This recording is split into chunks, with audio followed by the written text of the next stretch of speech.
Ah, vous êtes là?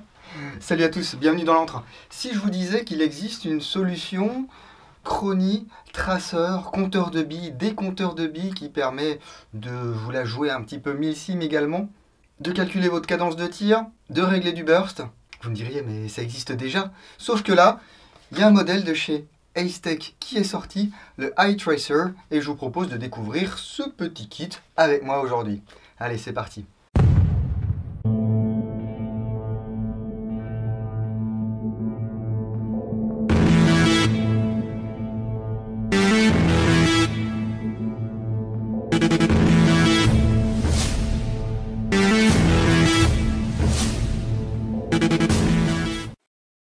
Et avant de commencer, j'aimerais remercier Evan chez Acetech qui m'a envoyé cet échantillon il y a déjà de longs mois, voilà, c'était bien avant Noël, afin que je puisse vous le présenter. À un moment donné, il m'a dit fais pas la vidéo tout de suite, et puis après je l'ai croisé à Liwa, je lui ai dit quand est-ce que tu veux que je fasse la vidéo, il m'a dit quand tu veux. Bon, du coup j'aurais pu vous présenter ça déjà il y a de nombreux mois, c'est pas grave, au moins j'ai pris le temps de le tester. C'est disponible soit sur leur site, soit sur Amazon, entre 99 $ et 120 €, oui je sais ça fait une marge assez conséquente, mais je vous laisse chercher les meilleurs prix les gars. Et comme vous avez pu le voir dans l'intro, on va donc combiner les fonctions de traceur, de chronie, de décompte de billes, de compte de billes, ça peut faire MOSFET. Enfin bref, c'est livré dans une boîte comme ceci, sur laquelle ici on peut voir l'unité de contrôle et ici le traceur. À l'arrière on a toutes les fonctions qui sont détaillées, mais je vais vous parler de ça tout de suite. C'est bien emballé hein, dans cette petite boîte. On va avoir un manuel en anglais, en japonais et en espagnol. Alors c'est bizarre, hein, pourquoi anglais, japonais, espagnol et pas français ou allemand? Eh bien je ne sais pas. Voilà. On va donc avoir ici le traceur. Je vous le déballe tout de suite. Ça ressemble à un modèle que je vous avais déjà présenté. Ensuite on a le command display, qui est en plastique. Voilà, c'est un petit boîtier type boîtier PEC, hein, avec ici un switch sur le dessus et un petit interrupteur ici, avec un bouton sur le devant. Et puis on a ce petit module ici, le SCU, Shooting Control Unit, qui est donc un module électronique que l'on va pouvoir brancher sur un AEG entre la réplique et la batterie. Voilà pour le contenu, je vais vous détailler les éléments l'un après l'autre. Je vais commencer par le traceur, vous allez pouvoir l'utiliser indépendamment des autres éléments. Celui-ci, ça peut faire traceur ou voilà, faux silencieux si vous voulez. Il est fabriqué en aluminium, avec un capuchon ici en plastique. Et puis c'est taraudé en 14 mm anti-horaire. On va avoir l'interrupteur ici, on-off.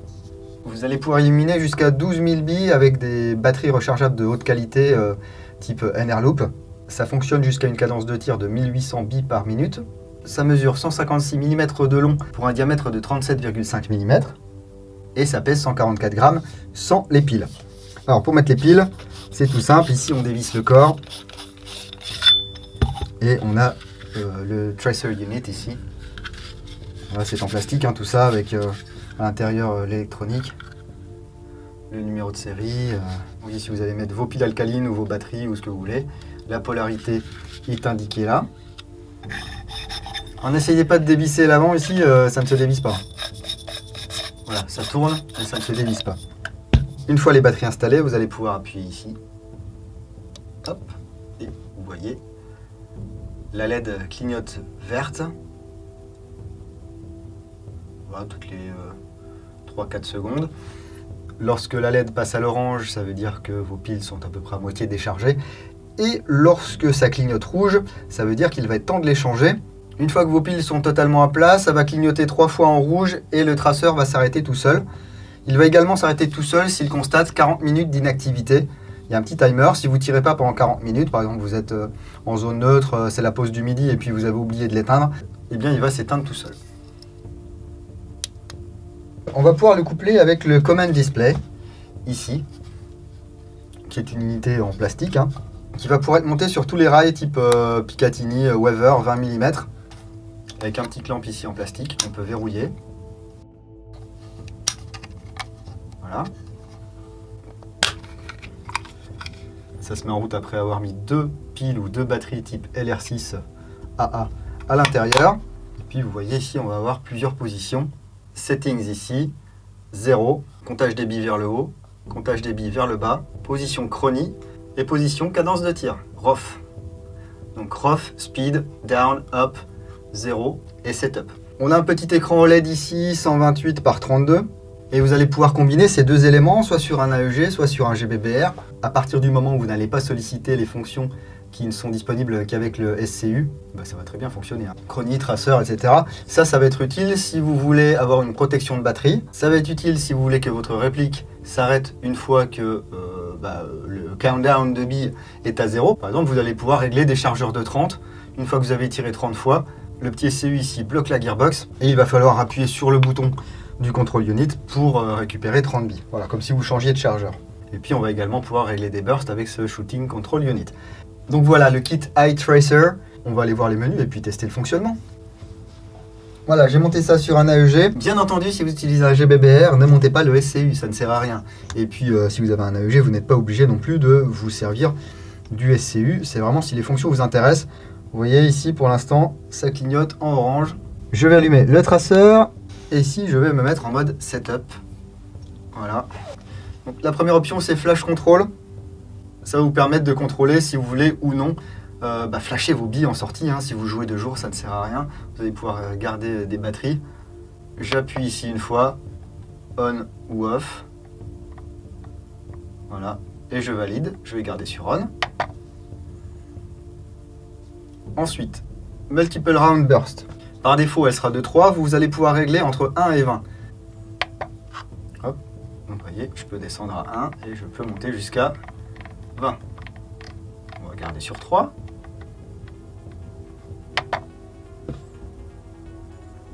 Ensuite, on passe sur Count. Ça va être la valeur initiale du countdown. Vous pouvez la régler entre 5 et 9999. Par défaut, elle est sur 300.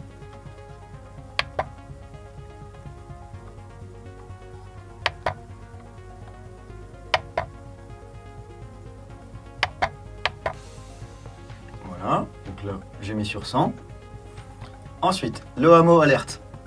Comme indiqué, ça va vous mettre une alerte lorsque vous allez atteindre un certain nombre de billes restants. Donc ça va de 1 à 99. Moi je veux... Alors attendez, hop, je me suis trompé.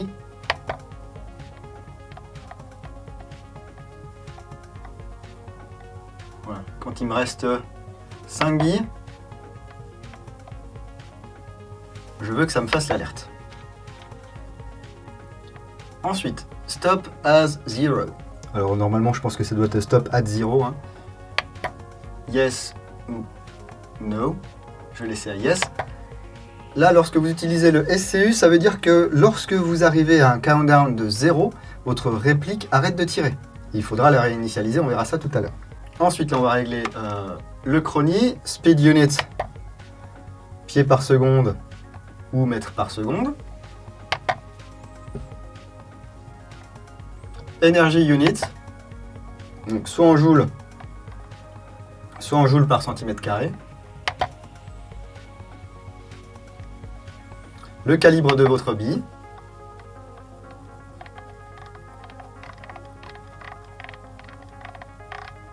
Par défaut, on reste en 6, même si souvent elles font 5,95. Bon.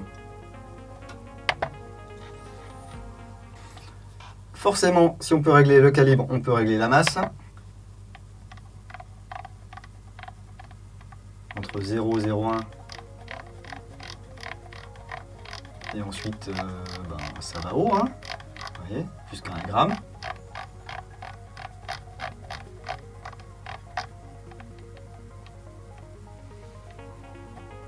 Hop. L'unité de cadence de tir, donc soit en billes par seconde, soit en billes par minute. Alors l'extinction automatique, voilà, après 30 minutes, mais vous pouvez mettre la valeur que vous voulez. Hein. 5 minutes. Jusqu'à 1h20.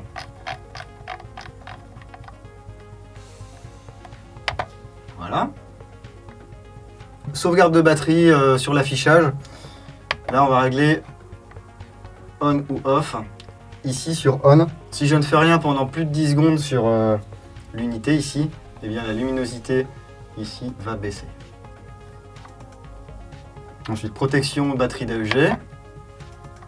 Off. Ou alors ensuite, là, vous allez pouvoir mettre le voltage souhaité. Je vais laisser sur off. Le total shot. Ici, ça me montre le nombre total que j'ai tiré avec cette réplique. Ici, on va pouvoir lier le traceur avec le module. Une fois que le traceur est allumé, il faut que je laisse appuyer sur le bouton.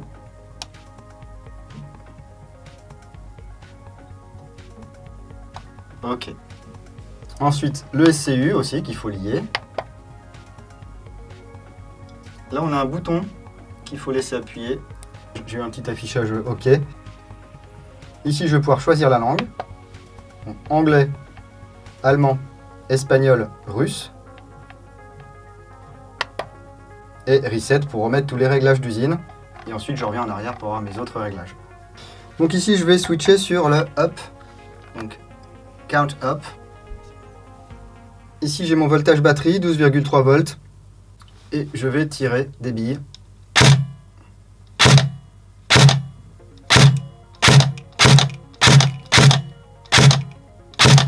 Si je fais sur down, voilà. Vous voyez, c'était parti à 100. Là, je suis à 79.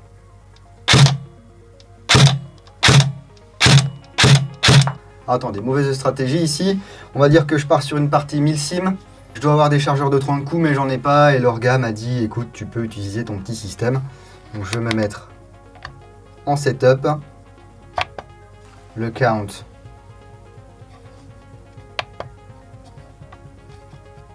Je vais me mettre sur 30 billes. L'alerte sera toujours à 5 billes. Hop, countdown. Je suis bien à 30 ici.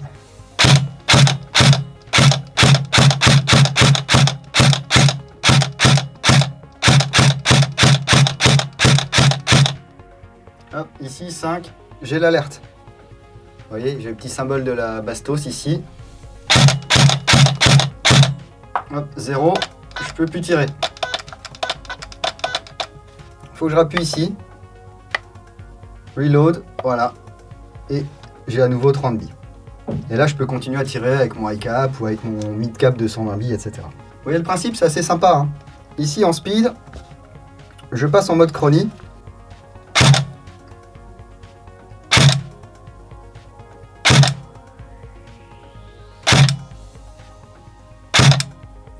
Ici, vous avez un petit rec 5. Ça vous enregistre les 25 dernières valeurs du chronie. Et enfin, ici en ROF, je vais pouvoir calculer ma cadence de tir. Vous voyez, 18,3 billes par seconde. Donc c'est bien sympa. Lorsque je mets sur 0, ça me dit un petit goodbye, c'est poli. Alors attention, le SCU ne fonctionnera pas si vous avez déjà un MOSFET dans votre réplique. Vous savez qu'il y a de plus en plus de répliques maintenant qui sont livrées d'origine avec un petit MOSFET à l'intérieur. Eh bien, ça ne servira à rien de brancher le SCU si vous avez déjà un MOSFET. Voilà, malheureusement, vous allez perdre ces fonctionnalités. Fonctionnalités que vous aurez déjà peut-être grâce au MOSFET qui est à l'intérieur de votre réplique, hein, ça dépend des modèles. Attention également quand vous revenez de partie, débranchez ce SCU, débranchez votre batterie. Si vous laissez tout brancher, que vous mettez ça dans un coin, eh bien ça va continuer à pomper du jus et ça peut endommager irrémédiablement votre batterie lipo. Hein. Punaise, j'en ai foutu partout. Alors, un petit mot sur le burst. Par défaut, vous allez être en mode auto, donc vous aurez écrit ici auto. Pour passer en burst, il faut cliquer 3 fois sur le petit bouton. Voilà, ici vous avez les 3 petites bastos, je suis en burst, sauf que, ici comme je n'ai pas de munitions, si j'essaie de tirer en full, ça va tirer en full sans discontinuer. Il faut absolument que j'ai des billes qui passent au travers du traceur, qu'elles soient détectées, parce que sinon ça n'arrête pas le tir. Voilà. Tout ça pour vous dire que ces 3 éléments sont très étroitement liés si vous voulez bénéficier de toutes les fonctions sur votre AEG.